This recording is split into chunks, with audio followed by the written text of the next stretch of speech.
एक नेता जो 2 बार भारत का प्रधानमंत्री बनते बनते सिर्फ इसलिए रह गया क्योंकि उसे हिंदी बोलनी नहीं आती थी, और एक नेता जिसके एक प्लान की वजह से 6 राज्यों के मुख्यमंत्रियों और 6 केंद्रीय मंत्रियों को इस्तीफा देना पड़ा। एक नेता जो कभी किंग तो नहीं बन सका लेकिन किंग मेकर कई बार बना। नमस्कार, मैं हूं सोनू कुंतल।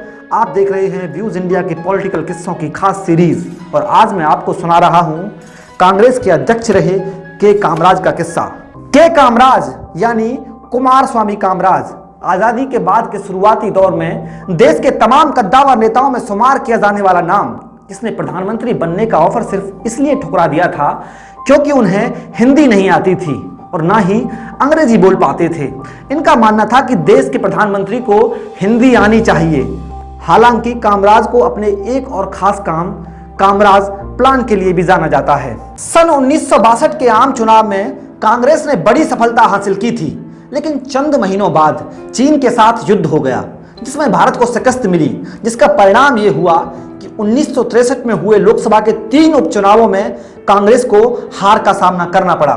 कामराज ने महसूस किया कि कांग्रेस की पकड़ कमजोर होती जा रही है क्योंकि कांग्रेस के सब बुजुर्ग नेताओं में सत्ता का लोभ घर कर रहा है। उन्होंने सुझाव दिया कि पार्टी के बड़े नेता सरकार में अपने पदों से इस्तीफा देकर वापस संगठन में लौट आएं और अपनी ऊर्जा कांग्रेस में नई जान फूंकने के लिए लगाएं।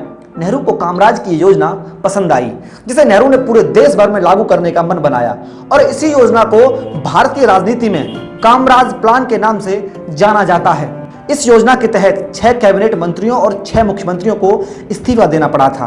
कैबिनेट मंत्रियों में मोरारजी देसाई, लाल बहादुर शास्त्री, बाबू जगजीवन राम और एस.के. पाटिल जैसे दिग्गज नेता शामिल थे। वहीं मुख्यमंत्रियों की बात करें तो उत्तर प्रदेश के चंद्रभानु गुप्ता, मध्य प्रदेश के मुख्यमंत्री भगवंत राय मंडोई, उड़ीसा के बीजू पटनायक और तमिलनाडु के मुख्यमंत्री खुद कामराज भी शामिल थे। कामराज को इसके बाद कांग्रेस का अध्यक्ष बना दिया गया। कहा जाता है कि कामराज अपने इस प्लान की बदौलत केंद्र की राजनीति में इतने मजबूत हो गए कि नेहरू के निधन के बाद लाल बहादुर शास्त्री और इंदिरा गांधी को प्रधानमंत्री बनवाने में उनकी किंग मेकर की भूमिका रही। 27 मई 1964 की रात को प्रधानमंत्री जवाहरलाल नेहरू अपने स्नानागार में चल बसे। नेहरू का पार्थिव शरीर अभी उनके घर पर ही रखा था कि उनके उत्तराधिकार का प्रश्न खड़ा हुआ।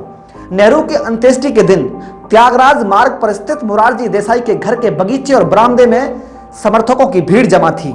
मोरारजी के इकलौते पुत्र कांति देसाई लाल बहादुर शास्त्री के मुकाबले अपने पक्ष में कांग्रेस सांसदों की सूची दिखा रहे थे। दूसरे दिन के अखबारों में खबर छपी कि नेहरू की चिता की आग अभी ठंडी भी नहीं हुई थी कि देसाई के महत्वाकांक्षी दावा पेश कर दिया, और यह खबर मोरारजी देसाई के गले की हड्डी साबित हुई। कहते हैं कि इसकी वजह से उन्हें कम से कम 100 वोटों का घाटा हो गया था। शास्त्री और मोरारजी की लड़ाई का बीच बचाव करते हुए कांग्रेस अध्यक्ष के कामराज ने पार्टी को एक सर्वसम्मत नेता चुनने के लिए कहा, लेकिन पार्टी ने यह जिम्मेदारी उन्हीं के हाथों में सौंप दी। अब सारा दारोमदार कामराज पर आ गया। कामराज के सामने अगला प्रधानमंत्री चुनने की चुनौती थी। उनसे यह सवाल पूछा जाने लगा कि नेहरू के बाद कौन। मोरारजी देसाई और लाल बहादुर शास्त्री इनके प्रबल दावेदारों में थे। शास्त्री को नेहरू का शिष्य माना जाता था। कामराज ने सर्वसम्मति की बात कर मोरारजी देसाई के तेवरों को ठंडा कर दिया। कामराज के नेतृत्व में सिंडिकेट ने भी शास्त्री का समर्थन किया। उस समय कांग्रेस के वरिष्ठ नेता नीलम संजीवन रेड्डी, निजलिंगप्पा, अतुल्य घोष, एस.के. पाटिल जैसे गैर हिंदी भाषी नेताओं के गुट को ओल्ड गार्ड और कुछ लोग सिंडिकेट कहते थे, जिसकी अगुवाई कामराज किया करते थे। कामराज के समर्थन से शास्त्री प्रधानमंत्री बने। 1966 में रहस्यमयी स्थितियों में अचानक लाल बहादुर शास्त्री की मृत्यु हो गई। एक बार फिर प्रधानमंत्री चयन की जिम्मेदारी कांग्रेस अध्यक्ष कामराज के कंधों पर आ पड़ी, लेकिन इस बार मोरारजी देसाई सर्वसम्मति की बात नहीं माने और मतदान कराने की बात पर अड़ गए। कामराज ने इंदिरा गांधी के लिए लामबंदी की शुरुआत की।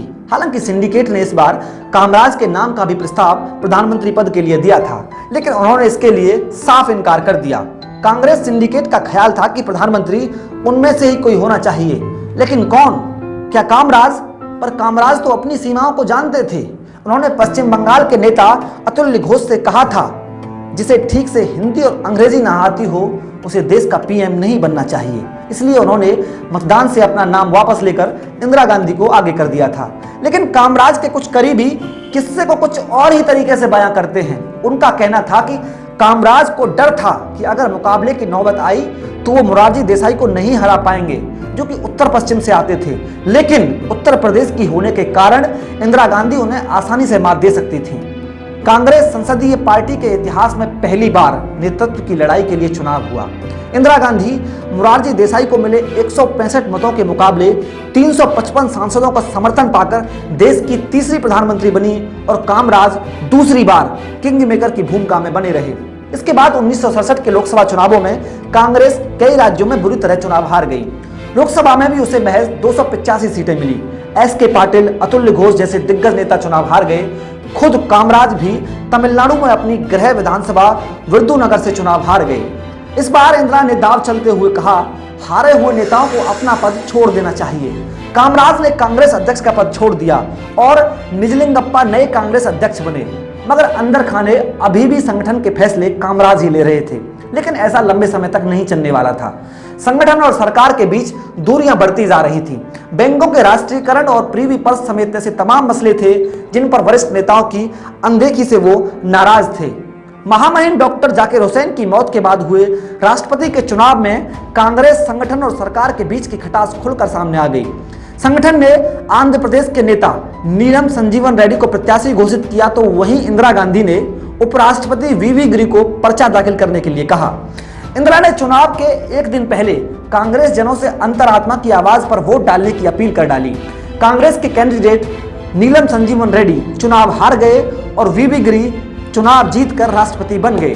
संगठन के वरिष्ठ नेता इस बात से तिलमिला गए, जिसके चलते नवंबर 1969 में पार्टी की एक मीटिंग बुलाई गई और इंदिरा गांधी को पार्टी से निकालकर कांग्रेस संसदीय दल को नया नेता चुनने के लिए हुक्म दिया गया।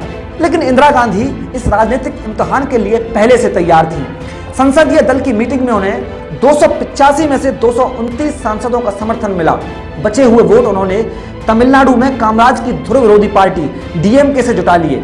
लेफ्ट पार्टियां भी उनके साथ आ गईं और इसी के साथ कांग्रेस पार्टी दो हिस्सों में टूट गई। कांग्रेस ओ यानी Congress organisation old guard syndicate के हिस्से में आई। दूसरी कांग्रेस आर यानी कि कांग्रेस रूलिंग, जो इंदिरा गांधी के हिस्से में आई। इसके बाद कामराज ने केंद्र की राजनीति छोड़कर तमिलनाडु का रास्ता अख्तियार किया। 1971 में हुए लोकसभा चुनाव में उन्हें जीत मिली, लेकिन संगठन के ज्यादातर नेताओं को हार का सामना करना पड़ा। अंत में 2 अक्टूबर 1975 को गांधी जयंती के दिन 72 साल की उम्र में हार्ट अटैक होने की वजह से के कामराज की मौत हो गई। 1976 में उन्हें मरणोपरांत भारत रत्न से सम्मानित किया गया। ये था के कामराज का किस्सा। आपको ये किस्सा कैसा लगा? आपको इस किस्सों की सीरीज कैसी लग रही है? अपनी उंगलियों को थोड़ा सा कष्ट देकर हमारे वीडियो के नीचे कमेंट जरूर करें। अगर आप ये वीडियो यूट्यूब पर देख रहे हैं तो हमारे यूट्यूब चैनल को सब्सक्राइब करें और अगर आप ये वीडियो फेसबुक पर देख रहे हैं तो हमारे फेसबुक पेज को लाइक करें और साथ में यूट्यूब के साइड में लगा बेल आइकन जरूर दबाएं ताकि जब भी कोई हमारी नई वीडियो आए आपको नोटिफिकेशन मिल सके। जब तक कोई नई वीडियो आए बने रहें हमारे साथ। जय हिंद, जय भारत। अपना और अपनों का खूब ख्याल रखें।